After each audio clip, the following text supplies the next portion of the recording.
First of all, big thank you to Kelly for putting together the event. These things really, really matter. I have spoken in front of groups as small as 5 people in Connecticut for mask mandates, and I've spoken in front of hundreds of thousands of people in DC at the Stop Steal rally. Every single one of these matters, big, small, doesn't matter if it's in DC or if it's in Tucson or if it's in San Diego. Every board meeting matters. Every single time people show up and come together and discuss ideas, especially ideas about freedom. All of this stuff matters. I never, ever think about what I'm going to say until I'm standing in front of the group of people I'm speaking to, because I want to have a conversation with you. I want to talk to you. I don't want to talk at you. I use the story of Attila's Gym, the story of myself, my business partner, Frank Trombetti, our families, our members, our friends in the community. And I'll tell you that story because, A, it's a pretty cool story. But there are a lot of lessons to be learned, and I hope that I can share some with you, and that maybe you can find some of your own in this story. So, story starts with 2 guys who just wanted to be left alone. Not asking for too much, right? My business partner and I, we bought an absolute dumpster fire of a gym in June of 2019. We had just expanded. We were working alongside each other at the time for a couple years. He had been able to provide me with a space to grow my business. I've been a personal trainer and a strength coach for about 10 or 11 years now.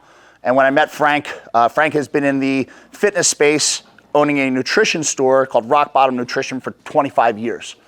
He's a staple in the community of South Jersey, and he's probably the smartest guy that I know, especially when it comes to the body and all of the science that surrounds it, be it exercise, be it diet, supplementation, anything like that. So we worked together for years, and one day Frank walked into the back and he said, "You want to open up another Rock Bottom with me?" And I said, "Sure." You know, my business was starting to take off. It was really starting to take off, and I wanted to expand, and this was a perfect place to do so. So we opened Rock Bottom Nutrition inside of the Attila's Gym in Belmar, New Jersey, and very quickly we realized the gym sucked.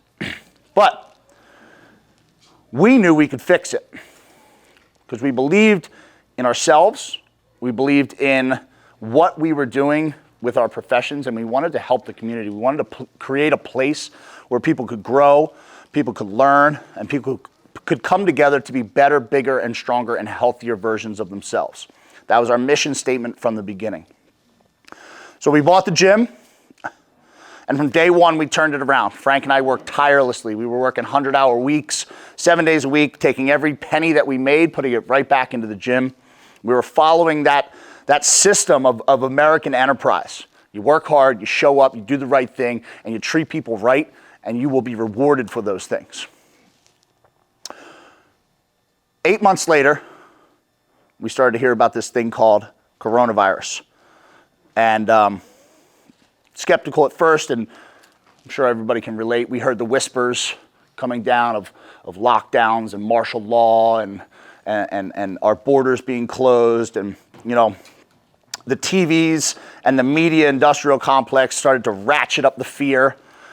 Every news station had that counter up in the corner of how many cases that were being, discovered each day, and it looks like, when you go to a casino and you can't take your eyes off of the slot machine because there's all these flashing lights, and they had the entire country hypnotized overnight. That order to close came in March. That was 9 months after we had opened our business. And Frank and I were terrified at the idea of closing our doors. Terrified because we were on the up and up. We were doing great. There wasn't a thing in our path that was going to stop us from being the best gym in New Jersey. And but also we had this really bad feeling that 14 days was just the beginning. But we didn't know enough at the time to confidently say no. We didn't know enough about the virus. We didn't know enough about any of it. So unwillingly, we had closed our doors in the idea that it was for the greater good. From day one, we kept working. There was a whole lot to do. Like I said, the gym was a dumpster fire when we bought it. There was repairs to be had. So Frank and I were working and working and working. And on day one, we had just wrapped up kind of whatever task we were handling that day. And I was working out while Frank was doing some numbers and whatever he was doing. And they sent a local cop into the gym. Our gym is 15,000 square feet. And somebody had taken a picture from the parking lot and sent it to the health department. The health department sent the local PD out and threatened us with a $50,000 fine and loss of business license if I didn't stop working out in my own gym. And that was red flag number one. That day, Frank kicked a mop bucket across the room. He likes to say his foot still hurts from it. And that was the first of many red flags that came that was confirming that gut suspicion that we had that somebody was up to no good. We didn't know who, we didn't know why, but it wasn't making sense. Why we had to close our little gym where people go to be healthy, but Walmart right down the street was packed to the gills with people, and as long as you used a Lysol wipe and slapped a diaper on your face, coronavirus was no longer a threat.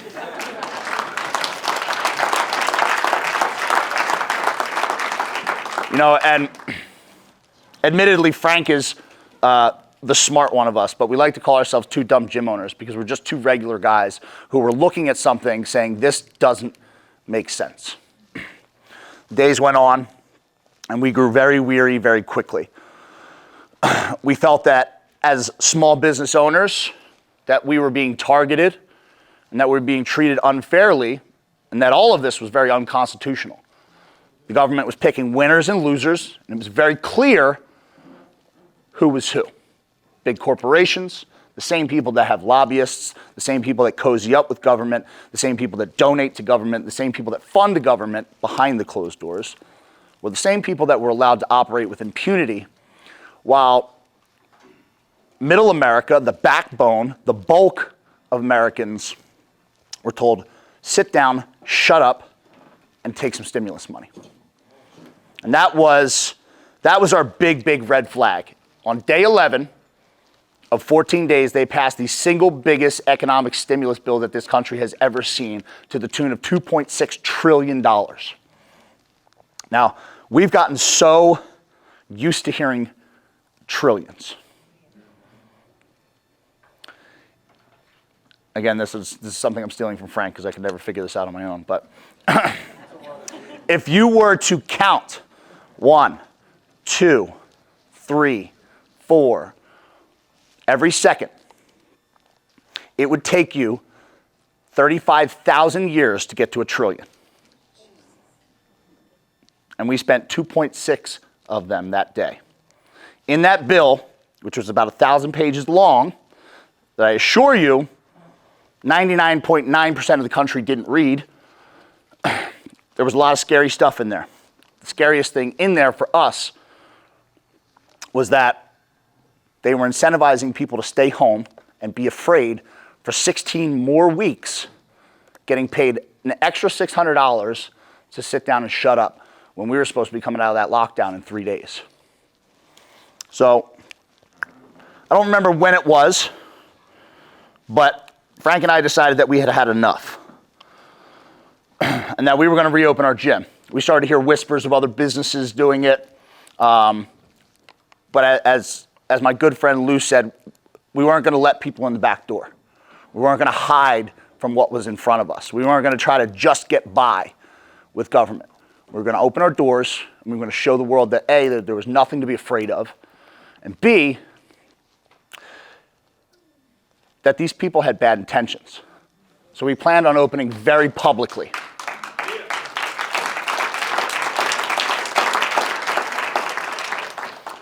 We knew we were probably going to take some punches, and we were okay with that as long as we could show the world the extent to which these people would go to ensure your compliance.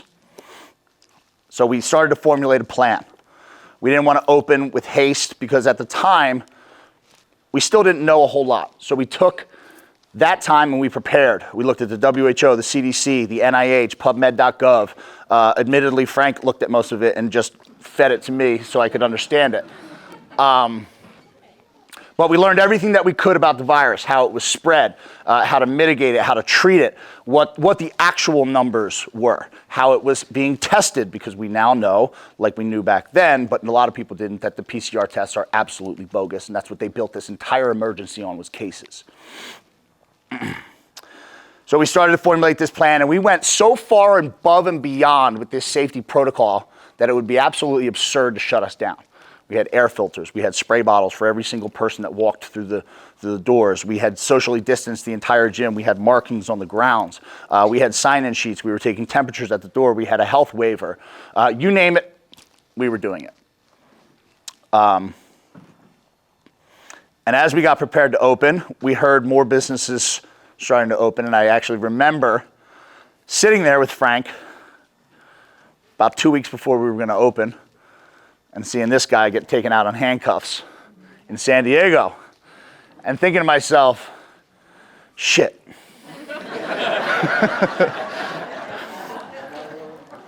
But we got ready, and we prepared ourselves as much as we could to step out into that void that we didn't know what was going to happen to us. We had no idea. Were we going to get arrested? Were they going to bring the stormtroopers in? We had no idea. We were watching Shelley Luther in Texas with 5 men standing out front of her salon, keeping it open with armed guards, telling the police to back off, standing their ground, wishing that we could do that in Jersey, but we can't do that in Jersey. So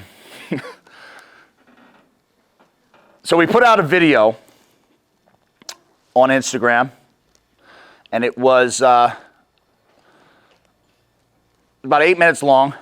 I think I did about 400 takes of it, so it took me about 3 days to do. And I sat down and I explained who we were, what we wanted to do, why we wanted to do it, and how we were going to do it. And I guess it was just right message at the right time. Went viral. Later that day, actually the next day, Tucker Carlson called while I was training a client in the gym. He said, "You want to come on my show?" And I said, "Yeah," with bubble guts, wondering what this was going to turn into, and went on Tucker Carlson 1 week before we opened, and I was so nervous. All I can remember from the actual interview itself was I couldn't hear anything because my heart was beating so loud I could hear it in my ears. But I remember him asking me one question. He said, "You're about to defy your governor, and you're on national television telling the world that you're going to do it. Are you prepared to make that step?" And I've never been so sure about anything in my life. I said, yes.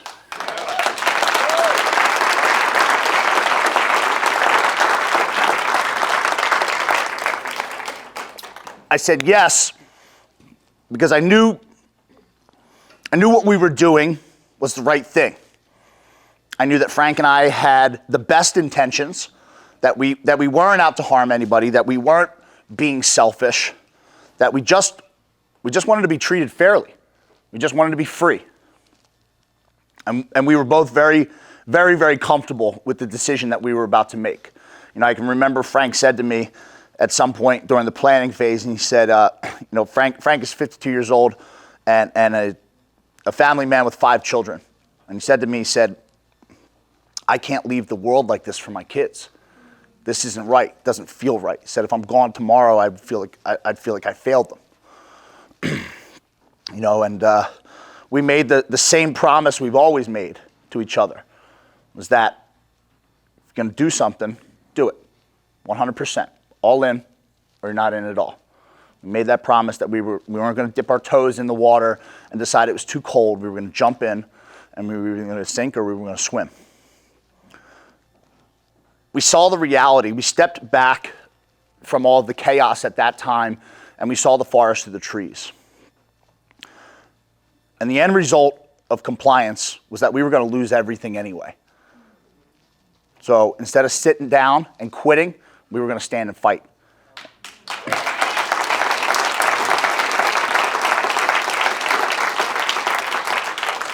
So we swung open our doors exactly 2 months to the day that we shut down. I think it was about a week after Lou had opened his gym or something to that effect. And we had locked ourselves into the gym on Sunday night and barricaded the doors. Paper on the windows because Governor Murphy had gotten wind of this Tucker Carlson interview and he had told the local police not to let us in the building that day. So we locked ourselves in with some friends, some family, some of our members.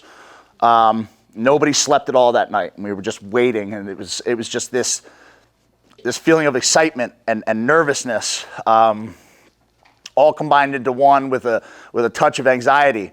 And then we started to hear the crowd through the night. People started showing up at 4 a.m., 5 a.m. The crowd grew louder, and we were peeking through the windows, and we saw American flags waving. We saw Gadsden flags waving. We saw Trump flags. We saw 3%er flags. We saw all these people who didn't even know us, but came out to support us. We saw the news trucks and everything, and I remember standing there at the door at about 7-something, pulling these chains off the door, and Frank looks at me and he said, "I sure hope somebody comes to work out." And we swung those doors open, and we looked to the left, and the members of our gym were standing in line, wrapped around the building, waiting for us.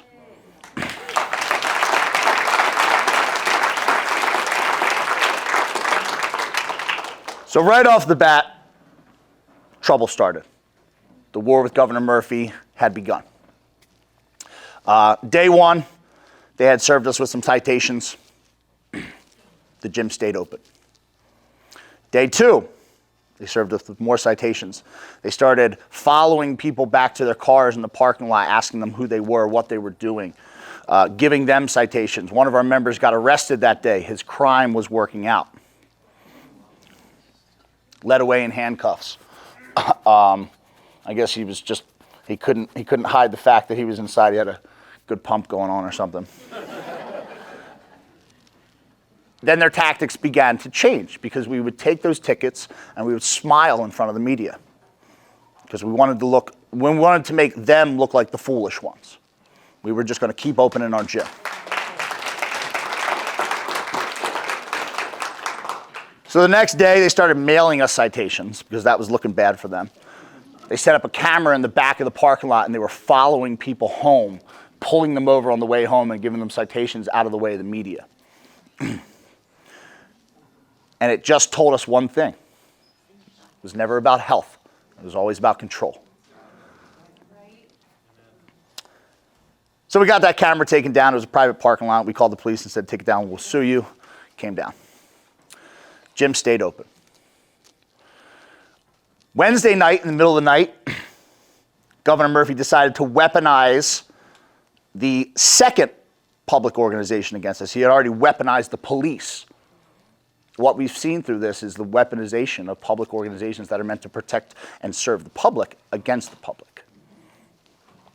So he brought the health department in, and he actually said it on the news that day. He said it in his news conference. People were asking, "What are you going to do about this? What are you going to do about this renegade gym that won't close?" He said, "Oh, we're going to send in the health department." So on Wednesday, towards the end of the day, our plumbing mysteriously backed up.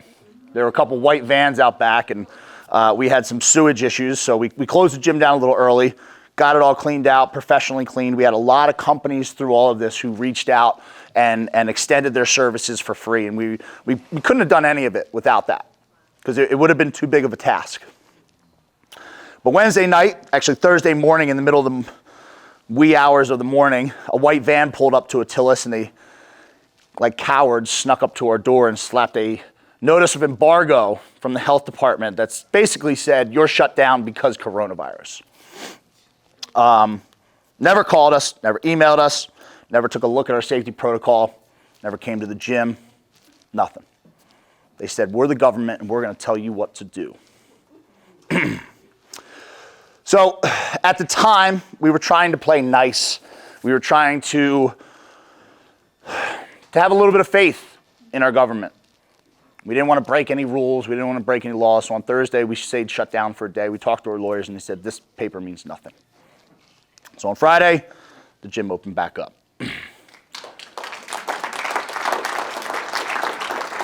We had what felt like a normal day. We had like 400 people come through. You know, it was oddly uneventful. And we got a call from our lawyers at the time, late Friday night, and they said, at 5 o'clock, Governor Murphy brought a motion in front of a judge. This judge's name is Robert Loogie. He's probably the biggest lapdog of all judges that there are. He'll be a character in this story, so we'll just call him Judge Loogie from now on. Judge, it's a great last name. Judge Loogie decided that it was now his business to shut our gym down. They took the executive order, they took all of the municipal charges that we had, which were 20 or so or whatever at the time, and they took the health department order, and Judge Robert Loogie decided that Attila's Gym was a threat to the public and that our doors would be locked that night. They came in the middle of the night with a locksmith and the Camden County Sheriffs, and they locked our doors to our business where we pay our bills and where we feed our families. Not theirs. It's not rented from them. All of our bills were up to date, and we had done nothing wrong. Nobody died.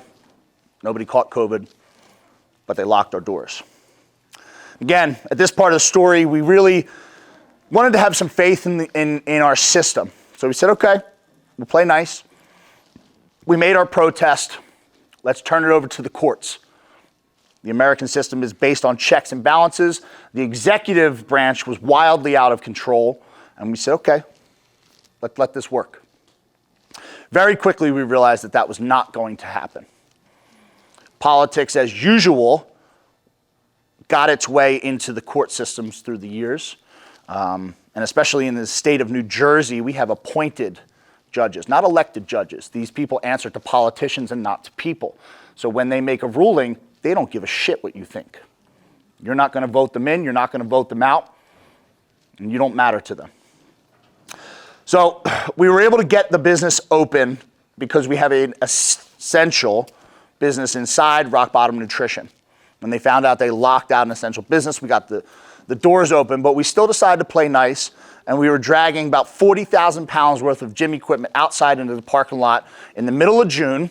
Dumbbells, barbells, squat racks, bench presses, you name it. We were dragging it out there and dragging it back in every day just so we could provide that service to the community. And we were having 300 people show up to work out on the blacktop in the middle of hot June every single day.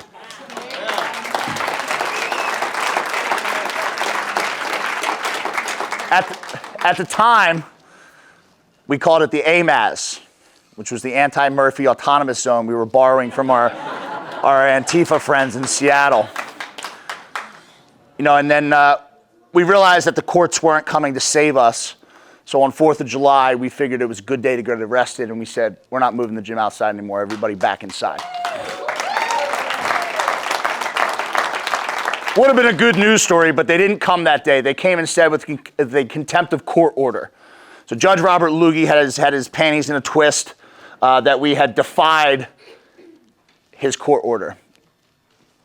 So they brought a contempt of court charge against us. We were immediately found guilty by the same judge who wrote the court order. It's funny how that works. And that's when things really started to escalate. They began fining us $15,497.76 per day for every day that the gym was open against coronavirus lockdown. So the gym stayed open.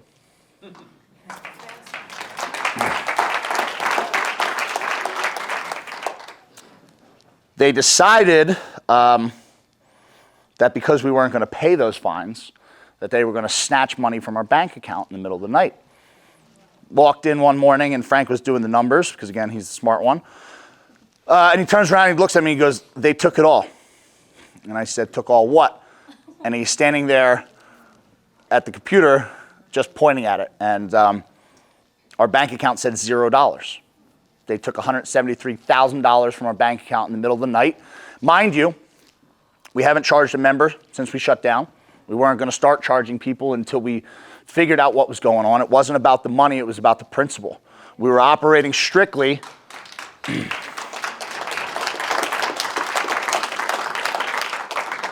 on donations. We didn't ask anybody for money, but people were giving us money.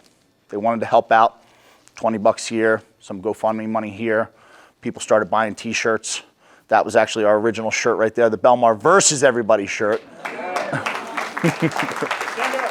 We didn't even, when this all started, we only had like 2 t-shirts, and it was Belmar versus everybody.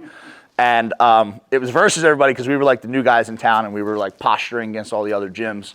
But once this started, people wanted to know, like, why is it Belmar versus everybody? So we wound up changing it to Belmar for everybody, because the fight was for everybody. It wasn't just for us. It wasn't just about our gym. It was about freedom.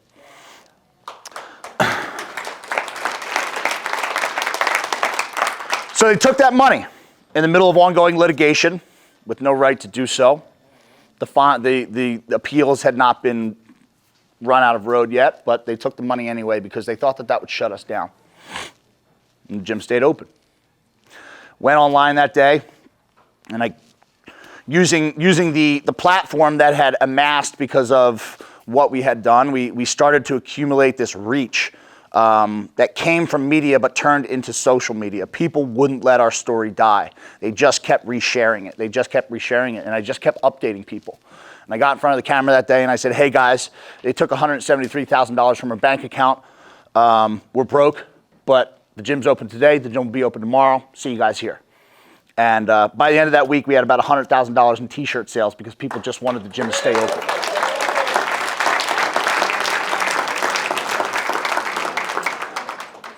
Then they decided, since the municipal charges and the criminal charges weren't going to shut us down, and the health department wasn't going to shut us down, and that messing with our plumbing and our utilities wasn't going to shut us down, and finding us wasn't going to shut us down, and taking our money wasn't going to shut us down, in August, the Township of Belmar called a special council hearing in the matter of Attila's gym and public safety. We actually got a letter like 2 nights before. It was an anonymous letter, somebody that worked within the township, and they said the vote is already decided. It's going to be 5-1 that they're going to suspend your business, or they're going to strip you of your business license. So we showed up in the meeting, and the vote was 5-1. They took our business license with no formal hearing, no testimony, no evidence. They said, you are a danger to the public, and we said, how? And this is the truth. We're having people complain who go to the dollar store that they don't feel comfortable in the parking lot of your gym. That was the only testimony that they offered as to how we were a threat to the public. We asked for some data. We asked for some science. Governor Murphy, that was his favorite thing. We follow the science. Science and data, science and data. He said it hundreds of times. And the whole time he said, where is it? Where is it? Where is it? Where is it? They never produced it. They never will. And when they finally do, they do it quietly. Just like that CDC study when they said, oh yeah, well, we've actually never found anybody who's had it and transmitted it after they were immune. So they took our business license and the gym stayed open. They thought that would shut us down. It didn't. Judge Robert Lugie and Governor Murphy are punching the air. They're so mad. And they come with another contempt of court order. And this time they're coming back to lock the doors again. And Frank and I had vowed to each other that they were never, ever going to do that ever again. They were not going to close our business under no circumstances. They could bring the Army. They could bring anybody they want. That gym was going to open every single day. Because every day that we stayed open, we made them look stupider. We exposed their lies. Nobody was catching COVID. Nobody was dying. People were healthy. We have members at the gym, 70, 80 years old, who come. We have war veterans. We have recovering addicts. We have people who find their sense of power and confidence in coming to the gym. We have people who just want to blow off some stress. They have high-stress jobs, high-stress lives. Nurses that work in trauma centers, police, firefighters, the regular people of America. They come to the gym for a reason. Usually it's not to look good. That's usually an offshoot of what you really get. And we knew that. So the gym was not going to close. That court order came down and they said they were coming to lock the doors again. And just like we did the entire time, it was, now what? They'd hit us with something, now what? Hit us with something, now what? The plan was simple. We didn't want to overcomplicate it. The gym was going to stay open, so how do we keep it open? And again, text Lou, because we were in all these businesses that opened, gyms, a lot of them, salons, all these businesses were all over the country. And we were all trying to help each other, but we were all fighting the same war with different battles. Governor Newsom was using different tactics than Murphy, and Murphy was using different tactics than Cuomo. So all we could do was brainstorm. And I texted Lou, I said, they're coming to lock the doors again. And Lou says, take them off.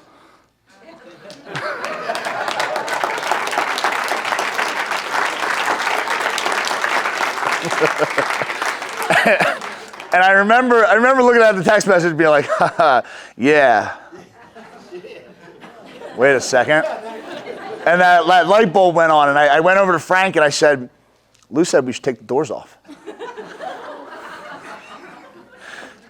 And he looked at me and didn't say anything. He walked away, and 2 minutes later I hear the drills, and we don't have any doors.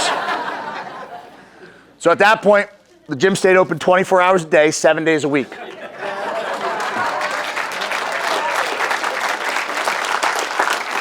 We slept at the gym. We did not leave the gym for something like 40 days. I don't remember.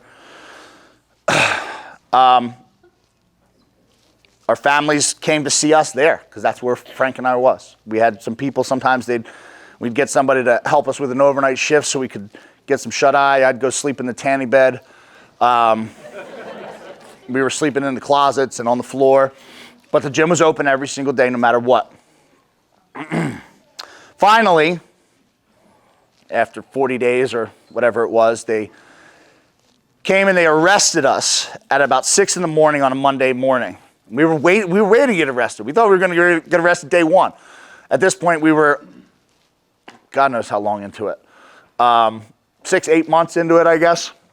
And they finally arrested us. And they just shot themselves in the foot again because we had somebody out in the parking lot filming the whole thing, and we went right back on Tucker Carlson for the 10th time and showed the world what a bunch of idiots these people are. When we came back, the doors had been boarded up.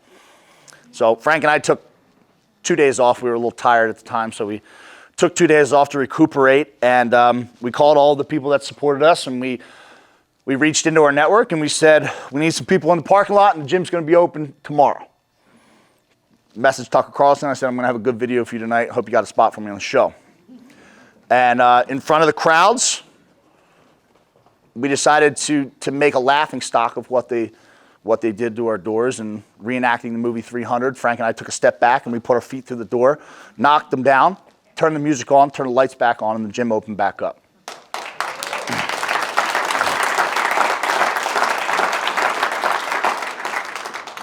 I'm sure there's always a part or two I forget. They have now pierced the LLC. So all of those fines, which the way they work the fines is it's $15,000 some odd dollars a day, but they have to take those days to court. So there's all this money on the back end. There's probably about $4 million of fines on the back end. But whenever they want, they say, all right, August 1st, August 2nd, August 3rd, judge, they were open these days. Here's their social media. Fine them. So now they're coming after us personally. They pierced through the LLC and said that we were using the corporate shield, which is what a corporate shield is for. So they're coming after our personal assets now. And we are 605 days into the shutdown, but the gym is open every single day. We have no less than 500 healthy, happy people come through our facility. We still don't charge our members. We still exist only on donations and t-shirt sales. To date, we have sold God knows how many t-shirts. We've sent them to all 50 states several hundred times over in 20 countries around the world.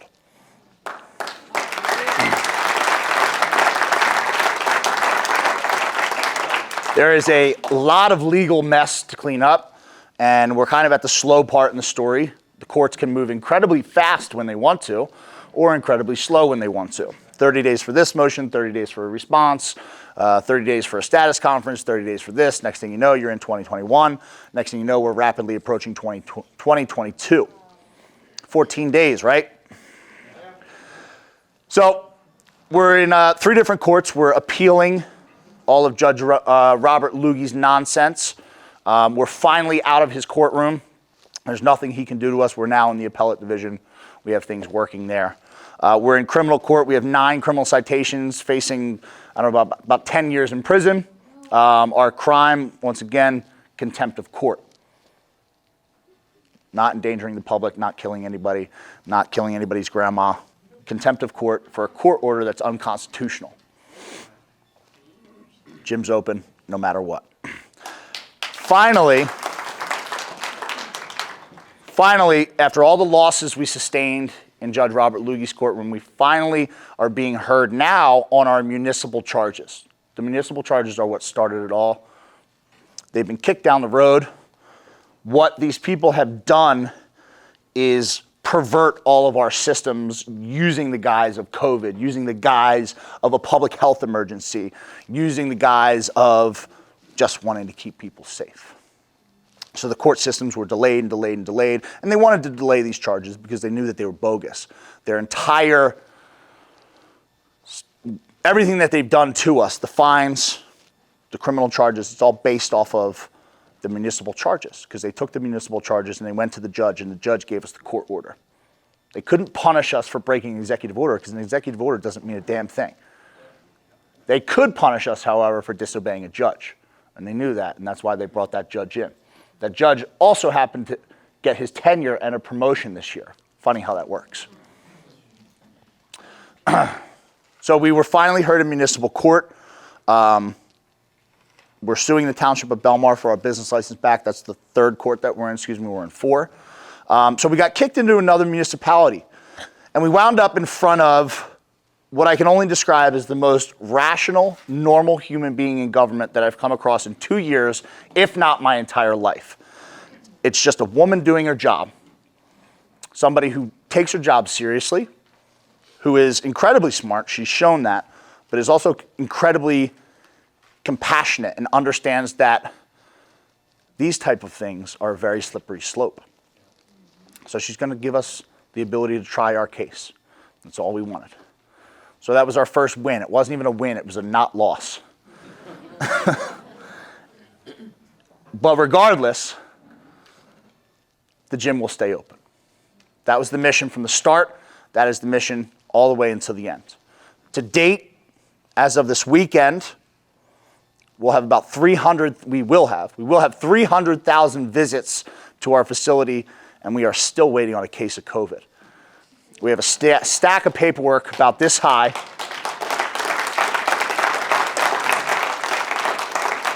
It's the sign-in sheet of every single person who's come in the gym.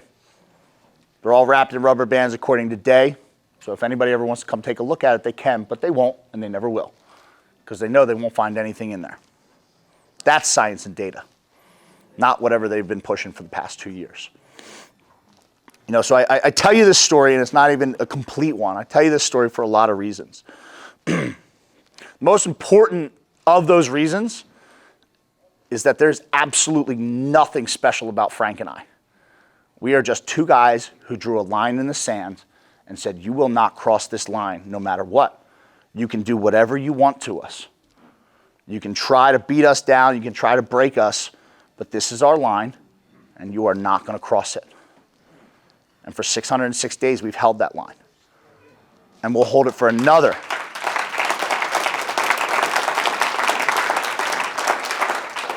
We'll hold it for another 606 days. It was never about a gym. The gym was always the vessel in which we could show the world that this was the biggest scam that they have ever pulled. It's not an easy fight, but I promise you it's one worth fighting. There are a lot of ups and downs. There are a lot of really, really dark days where we had to dig deep and remember why we started. And I'll share a story with you about one of the hundreds, if not thousands, of reasons why we fight. This guy at our gym, one of our most loyal members, but that's all we have is loyal members at this point. Before COVID, he would come to the gym at about 7 o'clock every day. He's an Afghani war vet, very decorated Marine. He has served his country above and beyond the call of duty and would do it again in a moment's notice. This is a guy you want on your team. It's also a guy that's seen and done things that nobody should ever have to do, but he did it willingly. And he deals with a lot. He's blown up twice. He's got 2 Purple Hearts. He had to relearn how to walk. But when it comes to defending your country, this is a guy you want on your team. When he leaves the gym after his hour-and-a-half workout, he's a different shade. He's a shade darker because he just sweats. And he beats himself down every day. But when he leaves, he can go home and he can be a father to his 2 little boys, and he can be a husband to his wife. And without the gym, the VA medicates him. And if the VA doesn't medicate him, he medicates himself. On day 1, when we flung those doors open, he was the first person in line. And he came up to Frank and I, and I'll never forget it. Gave me and Frank the biggest hug. He said, "You guys are my heroes. You saved my life." He said, "I was this close." You know, and on the days where we question why are we doing this to ourselves? Why don't we just pack it up and go somewhere else? Why don't we move? Why don't we whatever? Why don't we just give an inch? Those are the days that we remember guys like Joe Logue. Because that's the reason we opened the gym in the first place, was to serve our community. We wanted to create a place where people could be healthy. Everything that they did was counter to health. Health is not pharmaceuticals. Health is not big business. Health is not Krispy Kreme donuts for vaccinations.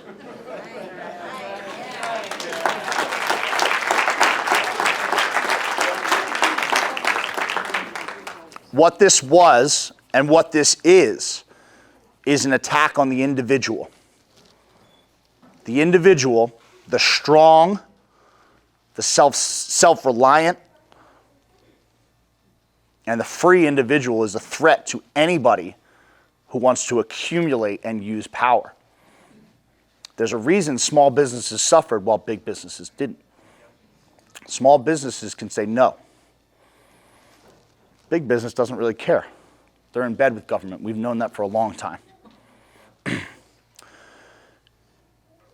If you kneecap small business, you kneecap people's ability to advance. You take away that entrepreneurial spirit. What do you need to be an entrepreneur? You need to be free. You need to be self-reliant. They don't want any of this. They want you afraid and dependent upon them. They want to give you your education. They want to give you your universal income. They want to teach your kids, right? What did the governor of Virginia say? That parents have no place in the classroom, right? This is about government taking over every aspect of your life. This is a power grab, and it is nothing else. They came after small businesses because small big businesses are rugged, and they are individual, and they are free. Now they're coming after your employment, right? They come after your wallets, come after your paychecks. There's no small businesses to turn to anymore. It's hard to launch. It's hard to be in business to begin with, and they're making it even harder. They're going to kill small business until there's nothing left but corporations that'll move in lockstep with the government. What you're witnessing is probably the single biggest all-out assault on freedom that any of us will ever witness. This is the most important time of any of our lives, whether you are young, whether you are old, whether you were born in this country, whether you immigrated to this country. And it's not just in this country, it's worldwide. The biggest mistake that we made in 2020 is that we thought somebody was going to come and save us, right? Well, just get past the election. Just get past the election. This is about the election, everybody was telling ourselves, right? And then the election came and went, and what happened? Nothing. Nobody came to save us. We were waiting, and we were waiting, and we were waiting. And while we were waiting, they were pushing forward. That line in the sand, we were just moving back, little by little. We were giving these people inches. The slow hand. These people have been playing this game for a very long time. They are very, very patient. They play the game of inches. They take just enough from you that if you are outraged or if you're pissed or if you're angry, you look like the one who's out of line. They take just a little bit of your rights, right? It's just a 10-clip magazine for your gun. You know, it's just your kid's education over here. You know, it's just you and not you. Just essential businesses, not non-essential businesses. They do that because eventually you will get walked back far enough that you won't have any ground to stand on. You will be so reliant upon the system in which they have created for you that there is no way out. So there's a very simple solution. You take a step back, you look at the forest through the trees, and you have to confront the very ugly reality that this is not going to go away. Not until you do something about it. We had 81 million people think that one man was going to come and save everything. And in reality, we have 81 million people who could all do one thing in their communities and create more of a change than any president ever will.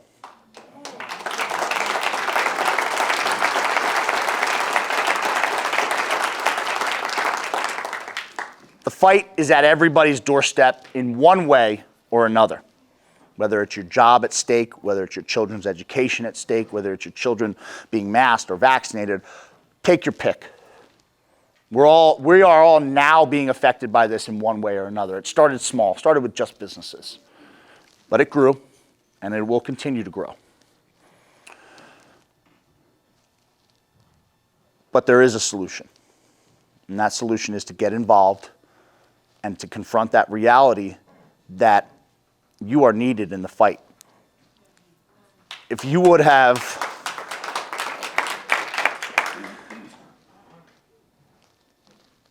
asked me or Frank 2 years ago if we could ever do what we've done, whatever it is, inspire people, stand up to the government, you name it, we would have said, "Now we're just two dumb gym owners." Yet here we are, 606, I think, days later, still standing, and the government doesn't know what to do with us. Governor Murphy avoids us like the plague.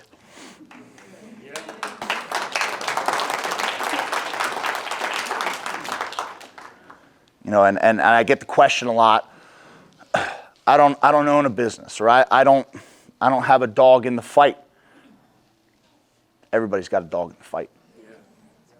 You just don't know it. Ask yourself, what do you care most about? Is it your freedom of speech? Is it your freedom of religion? Is it the freedom of commerce? Any of those freedoms or all of those freedoms. What are you most passionate about? And that's what you need to get involved with today. This starts in our communities. All of the outrage in the world will not change Joe Biden's opinion of Americans. He doesn't care.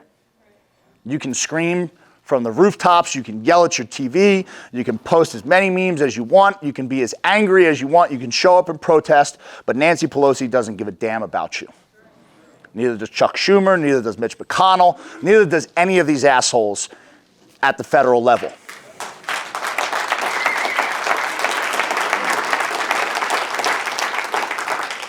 These people put a fence around Washington, D.C. That's how little they are afraid of you. They are the devil's pawns.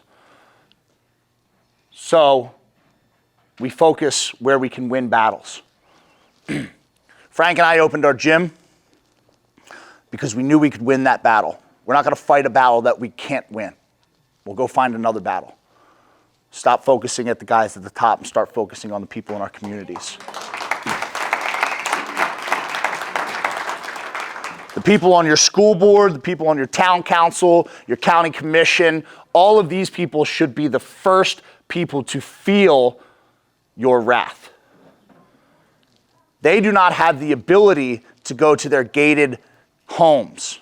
They do not have the ability of having the National Guard as their personal bodyguards and gatekeepers.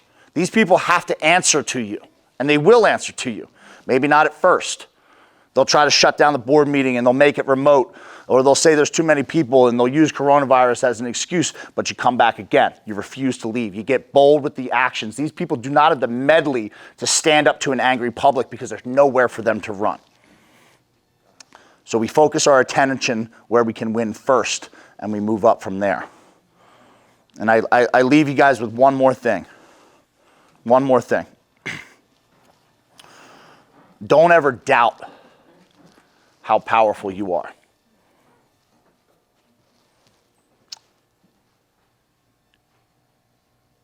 That's the trick of it all. They make you feel like a plastic bag floating in the wind. That's on purpose. That's not by accident. They've disconnected you from your communities and your friends. They shunned you into, or they shuttered you into your houses where you can't communicate face to face. You can only communicate through what avenues? Social media. And what is social media? Censored. They don't want you getting together. They don't want you talking. They don't want you exchanging ideas. They don't want you coming to U of A and talking to each other and figuring out who lives where and who can help who. The biggest thing that they fear is for everybody to realize how powerful they are. So they're going to feed you as many lies and as much fear as they possibly can to get you paralyzed into inaction. And along the way, they're going to try to scare you by taking your paycheck away. They're going to try to medicate you and sedate you with entertainment and drugs and cheap forms of stimulus. They're going to try to disconnect you from who you really are. And I promise you, once you realize how much of a lie it is and how powerful you are, there's absolutely nothing to fear. These people have no soul and they have no spine.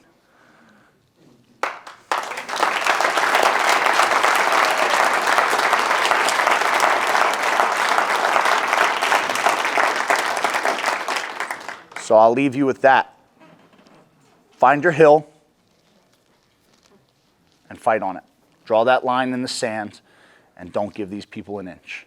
They do not deserve any of it.